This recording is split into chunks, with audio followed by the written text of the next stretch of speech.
Hello everyone. कुछ दिन से वीडियोस नहीं आ रहे थे बिकॉज मैं सोच रहा था कि करंट अफेयर को कितना ज़्यादा बाइफरकेट किया जा सकता है या चीज़ों को कितना ज़्यादा सिंप्लीफाई किया जा सकता है। तो इसी रिस्पेक्ट में मैंने सोचा कि हर दिन के न्यूज़ को डिफरेंट जो हमारे जीएस के सिलेबस है उसके हिसाब से अलग अलग वीडियोस बनाकर उसको शॉर्ट्स में डालें, ताकि जब आप रिवाइज करो तो हर दिन का आईआर का सारे न्यूज़ एक जगह पे आपको सारे वीडियोस मिले, करंट अफेयर्स में पॉलिटी के सारे न्यूज एक जगह पे मिले, एनवायरमेंट के सारे न्यूज एक जगह पे मिले, एंड एवरी डे का सारे न्यूज़ेस जो होगा वो सेग्रीगेटेड होगा इन टर्म्स ऑफ जीएस के सिलेबस में। तो इसी कारण से मुझे थोड़ा टाइम लग गया। सो वी आर स्टार्टिंग जहाँ पे हमने छोड़ा था, डेट 7/7/2023 का न्यूज लेकर आया हूँ मैं आज। और लेट्स स्टार्ट ना। पहले क्या है कि एक ये होगा कि ग्लोबल जितने भी इंडेक्सेस होंगे या रिपोर्ट्स जो भी होंगे वो इस वीडियोस में होंगे। मतलब हर दिन का एक इंडेक्स का या रिपोर्ट्स जो भी अगर न्यूज में होगा उसके अलग वीडियोस होंगे। लेट्स से इंटरनेशनल रिलेटेड जो भी न्यूज होंगे हर दिन का उसके अलग वीडियोस होंगे। एनवायरमेंट के जितने भी हर दिन के जो भी न्यूज होंगे उसके अलग अलग वीडियोस होंगे।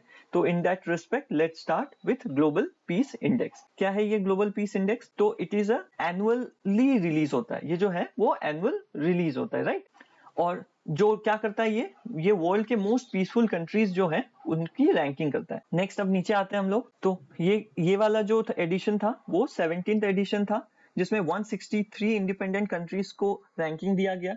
ये रैंकिंग कौन देता है? Institute of economics and peace. कहाँ पे इसका हेडक्वार्टर है? सिडनी, ऑस्ट्रेलिया में।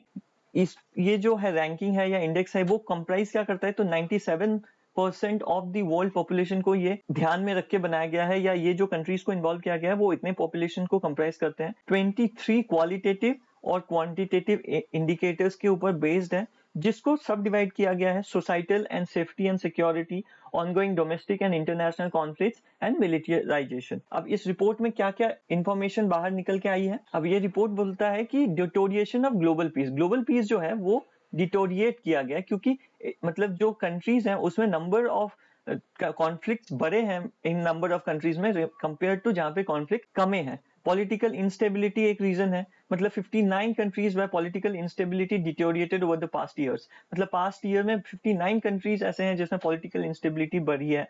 ग्लोबल कॉन्फ्लिक्ट बढ़े हैं, इंक्रीज बाय 96%, जहां पे new data shows that number of conflict death Ethiopia में ज्यादा है कंपेयर टू यूक्रेन। और हम लोग ज्यादा फोकस कहाँ पे कर रहे हैं? यूक्रेन में। इथियोपिया कहाँ पे है? साउथ अफ्रीका में। हॉर्न ये जो है यहाँ पे इथियोपिया है आपका। ये हो गया आपका सऊदी अरेबिया, ये अफ्रीका, राइट। यहाँ पे आपका मेडागास्कर। तो ये वाला जो है इथियोपिया। तो यहाँ पे बोल रहा है कि यहाँ पे ज्यादा कॉन्फ्लिक्ट रिलेटेड डेथ हुए कंपेयर टू आपका यूक्रेन जो आपके यहाँ पे यूरोप में है, right. 79 countries witnessed increase in conflicts including Ethiopia, Myanmar, Ukraine, Israel, South Africa. South Africa कहाँ पे आपका? यहाँ पे एकदम एंड में।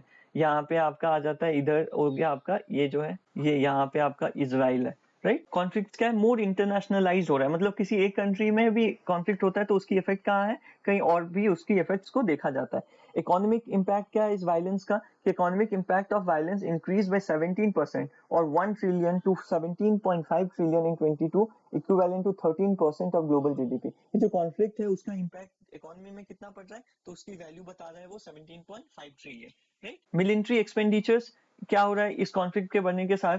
92 countries improved on military expenditure and 110 countries decreased their military personnel, right। अब नेक्स्ट नीचे आते हैं। अब रैंकिंग क्या है कंट्रीज का? तो 10 मोस्ट पीसफुल कंट्री कौन सा है? आइसलैंड। ये आपका नॉर्डिक यहाँ पे ऐसे जो है, यहाँ पे Iceland, Austria, Singapore, Portugal, Slovenia, Japan और स्विट्जरलैंड। ये है 10 most peaceful country. Least peaceful countries कौन से हैं? इराक से स्टार्ट हो रहा है और सबसे ज्यादा लीस्ट कौन सा है? अफगानिस्तान में, राइट। इंडिया का पोजीशन क्या है? इंडिया 126 पोजीशन है। इसकी पोजीशन जो है वो इंप्रूव हुई है, 3.5% इंप्रूवमेंट।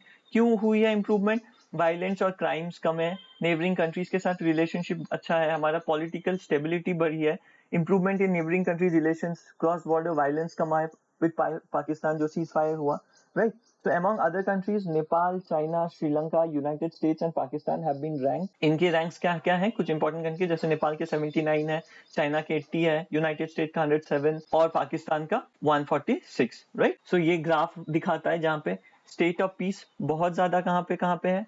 तो जहाँ पे डार्क ब्लू कंट्रीज है, ये जो है डार्क ब्लूज, ये सारे कंट्रीज में सबसे ज्यादा पीसफुल है। इंडिया कहाँ पे आता है? तो इंडिया आता है मीडियम पीसफुल कंट्री में, राइट।